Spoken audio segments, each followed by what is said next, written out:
नमस्कार, मी पंजाब टाका 1, 2, 3 ला मग संपूर्ण भागामध्ये तुमच्या नगर जिल्हा, धाराशिव जिल्हा, बीड जिल्हा, लातूर जिल्हा या भागात पाऊस पडलेला दिसेल. पुणे या 4 जिल्ह्यातल्या या शेतकऱ्यांनी अंदाज दिला. पूर्व विदर्भातल्या शेतकऱ्याला सांगू इच्छितो की पूर्व विदर्भामध्ये नागपूर, वर्धा, भंडारा, गोंदिया, चंद्रपूर, यवतमाळ, अकोला, वाशिम, हिंगोली, बुलढाणा, जळगाव या जिल्ह्यातल्या सर्व शेतकऱ्याला सांगू इच्छितो की 1, 2, 3 जुलैला मात्र तुमच्या इकडे मुसळधार पाऊस पडणार आहे. विदर्भ, पूर्व विदर्भ 6 जिल्हे आणि पश्चिम विदर्भ 5, 11 जिल्ह्यामध्ये मुसळधार पाऊस पडणार आहे. कुठं अतिवृष्टी होणार आहे, कुठं भाग बदलत पाऊस पडणार आहे, कुठं रिमझिम पडणार आहे. मग सांगायचं झालं तर यवतमाळ जिल्ह्यामध्ये खूप जोरात पाऊस पडणार आहे. चंद्रपूरकर देखील खूप पडणार आहे. नागपूरकडे देखील खूप पडणार आहे. अमरावतीकडे जोरात पडणार आहे. अकोल्याकडे जोरात पडणार आहे. वाशिम जिल्हा जोरात राहणार आहे. हिंगोलीकडे राहणार आहे. त्याच्यानंतर अकोला, बुलढाणा जास्त राहणार आहे. जळगाव, जामोद घाटाच्या खाली जास्त राहणार आहे.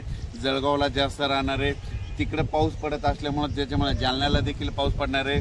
संभाजीनगरला देखील पडणार आहे. म्हणजे सांगायचं झालं तर पूर्व आणि पश्चिम विदर्भ 11 जिल्ह्यामध्ये चांगला पाऊस पडणार आहे.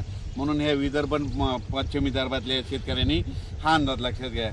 पश्चिम महाराष्ट्राकडे म्हणजे आज 29 जून म्हणजे आज देखील पश्चिम महाराष्ट्रामध्ये चांगल्या प्रकारच्या बऱ्याच ठिकाणी भाग बदलत पाऊस सुरू होणार आहे.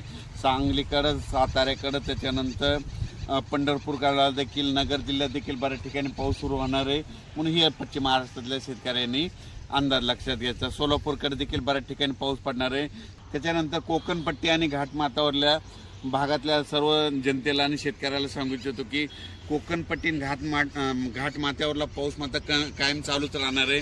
ते काय बंद होणार नाही. म्हणून हे त्यांनी लक्षात घ्यायचं आहे. त्याच्यानंतर आता उत्तर महाराष्ट्राकडे वळू. उत्तर महाराष्ट्राकडे सांगायचं झालं तर नाशिक जिल्ह्याकडे जोरदार पाऊस सुरू राहणार आहे. त्यांचा पाऊस काही बंद होणार नाही. म्हणून हा अंदाज त्यांनी लक्षात घ्यायचा. धुळे, नंदुरबार, जळगाव या 40गाव, पारोळा या ठिकाणी 3 जुलैपर्यंत जोराचा पाऊस राहणार आहे. म्हणून हे अंदाज लक्षात घ्यायचा आहे. गुजरात, मध्य प्रदेश आणि राजस्थानकडे पाऊस पडत असल्यामुळं त्याचा असर आपल्या महाराष्ट्रावर उभी होणार आहे. म्हणून हे त्यांनी लक्षात घ्यायचं. पण राज्यात याच्यानंतर तुम्हाला सांगू इच्छितो की 5 जुलै, 6 जुलै आणि 7 जुलै दरम्यान परत राज्यामध्ये पाऊस भाग बदलत येणार आहे. म्हणून हे लक्षात घ्यायचं आहे. त्याच्यानंतर 10 जुलै ते 15 मध्ये देखील राज्यात पाऊस असणार आहे. म्हणजे सांगायचं झालं तर राज्यात असा एकदम 1 महिन्याचा, 15 दिवसाचा, 20 दिवसाचा खंड पडणार नाही. पाऊस येतच राहणार. आज ह्या भागात राहिला तर दुसऱ्या भागात राहील. पण राज्यात पाऊस कंटिन्यू चालूच राहणार आहे. अचानक वातावरणात बदल झाला तर लगेच एक मेसेज दिला जाईल. धन्यवाद.